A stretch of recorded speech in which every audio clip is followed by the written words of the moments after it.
my name's Beth Wasden. I'm the Volunteer and Outreach Coordinator at the Nanticoke Watershed Alliance. It's my real privilege to manage our Nanticoke Creekwatchers Volunteer Monitoring Program and to release today our 2019 Nanticoke River Report Card. Before I talk about the grades, I'd of course like to thank all of the people who helped make 2019 a successful season.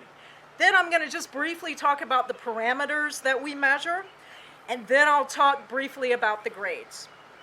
First of all, a really big, huge thanks to all of our Nanticoke Creekwatchers citizen scientists.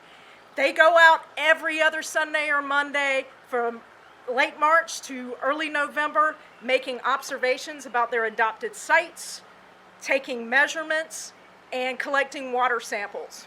They are really the heart as well as the eyes and ears of our program. So thank all of you so much for being Nanticoke Creekwatchers.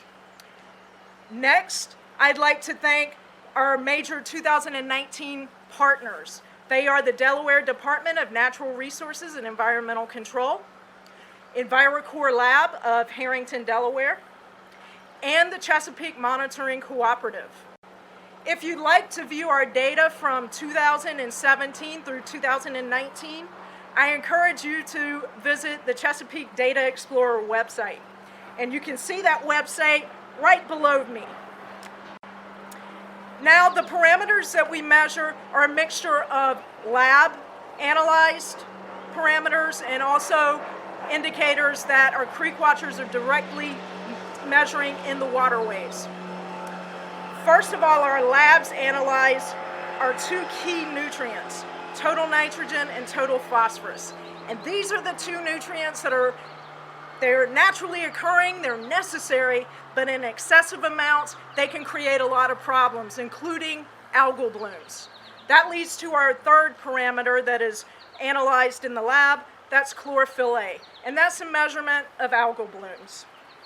Next, Creekwatchers take some measurements directly in the waterways, and we use dissolved oxygen, which tells us how much oxygen is present in the water for aquatic critters to use. They also measure water clarity. That tells us how far sunlight can penetrate the water column. In a perfect world, the instrument they use, which is called a Secchi disc, that would hit the bottom of the river or the creek and we would still be able to see it. Unfortunately, that doesn't happen very often. Lastly, at our non-tidal sites, Creekwatchers measure conductivity. That's a measure of ions. And again, they're natural, but as compounds enter our waterways, they break down into ions. And if we get too many, they can actually make the water more acidic, and that can create a lot of issues for aquatic critters and plants. Now we'll actually talk about the grades. So unfortunately, when we look at our poster, we can see that our overall grades for the creek and the river was C+ for both of those. The C+ was flat between 2018 and 19 for the Nanticoke River itself. And the river is separated into two segments, the upper Nanticoke and the lower Nanticoke. Both of those segments received a C+. The upper Nanticoke increased slightly from a C in 2018 to a C+ in 2019. Unfortunately, the upper Nanticoke is one of the segments where we have seen continual degradation since the beginning of our program. So it's great to see it nudge up just a little bit in 1 year, but it is an area that we keep an eye on due to the decline in water quality.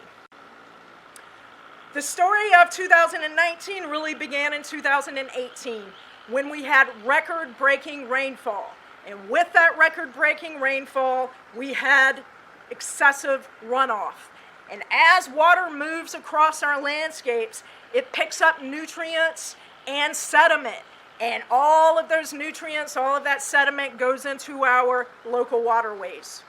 2018 was really wet, so algal blooms didn't really have a chance to generate and to become a problem. However, all of those nutrients and sediment, they rested during the winter, And once last summer became hot and dry, algal blooms started to appear. And in many cases, and at many of our sites, we had algal blooms from late May or early June all the way until the end of the season in early November. Chlorophyll A was a major issue and declined across the board, and pretty much all of our subwatersheds in both the river and the creeks. When we look at the creeks also scored a C+. Unfortunately, that declined from a B- in 2018. Two of our subwatersheds in the creeks region scored B-. They are the Marshy Hope Creek and the Delaware headwaters. Delaware headwaters declined from a B in 2018 to a B- in 2019. These two subwatersheds have some really superlative sites. These sites show us what our watershed could and should look like. So even though we saw a slight decline in the headwaters, the strong sites that we have in these two subwatersheds continue to be strong. We just saw increasing amounts of chlorophyll A at the tidal sites, especially in the Delaware headwaters. The lower creeks and Broad Creek both scored a C. Broad Creek declined from a C+ in 2018. And unfortunately, this is the very first time since the beginning of our program, so since 2008, that Broad Creek has scored a C. We have seen, just like the upper Nanticoke, Broad Creek has declined over time. It is an issue of concern for us, and it is something that we are keeping an eye on. Again, chlorophyll A in particular saw a massive decline in Broad Creek. It was moderately poor. The lower creeks are a combination of creeks that are all in Maryland. Most of the indicators are just moderate or fair. So we don't have a lot of things that stand out. The lower creeks are an area where we see some of the highest phosphorus amounts in the watershed.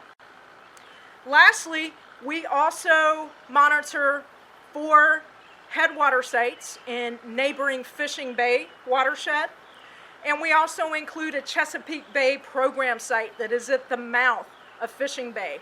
We use those sites to create a grade for the Fishing Bay watershed.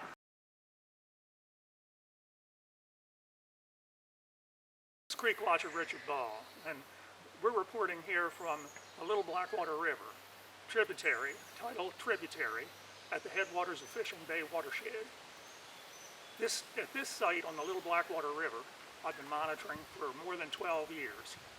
And what we're finding here are sometimes pretty bad algae blooms in late summer, early fall, very, very low dissolved oxygen and high nitrogen levels. This is primarily an agricultural area. It's only 1.5 miles outside of the city limits of Cambridge. The site doesn't have a very good grade, primarily because of the very low oxygen levels in the summertime, less than 1 milligram per liter of dissolved oxygen. Salinity usually runs around 0.1 to 0.2 parts per thousand. There's pretty much an absence of fish life here in late summer because of the low dissolved oxygen levels. We can find some snapping turtles in here and many, many snakehead, northern snakehead invasive fish. It's a very popular spot for fishing for these fish, which you may see behind me, breaking the water. Other sites that we do on Fishing Bay, in the Fishing Bay watershed, are a site which comes on this same river, which comes out of Cambridge and goes under Route 16, the Cambridge bypass, which is the headwaters. We call that LIBL1. We call this LIBL4. We do Transquaking River at Drawbridge Boat Ramp. And we do Chickamaucomico River at Newbridge Boat Ramp, which is near Joe Layton's winery. 4 sites, all Fishing Bay headwaters, all Fishing Bay waters, which are inside of the boundaries of Dorchester County and which gather in the fishing bay, which empties into the northern Tangier Sound at the mouth of the Nanticoke River.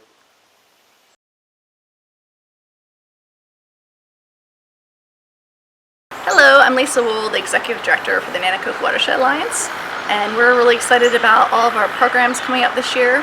We've taken some time to retool and make sure we're doing everything safely for our staff and volunteers, as well as our participants. And so we've got a bunch of new programs coming. We're working with residents on managing their properties in a more environmentally friendly way. So we're working on some rain gardens and getting some more trees planted and different things like that, as well as providing areas for pollinators and butterflies. We're also doing a couple exciting projects with farmers. You can look at our website. We're doing a bioreactor at Layton's Chance Winery. And we're also working with poultry growers on doing some pollinator meadows and native plants in the areas in between their poultry houses. So we're really excited about these upcoming programs. Check out our website and also join us for some of our volunteer opportunities. Lastly, I encourage you to get involved. It's not all doom and gloom. There's something that all of us can do.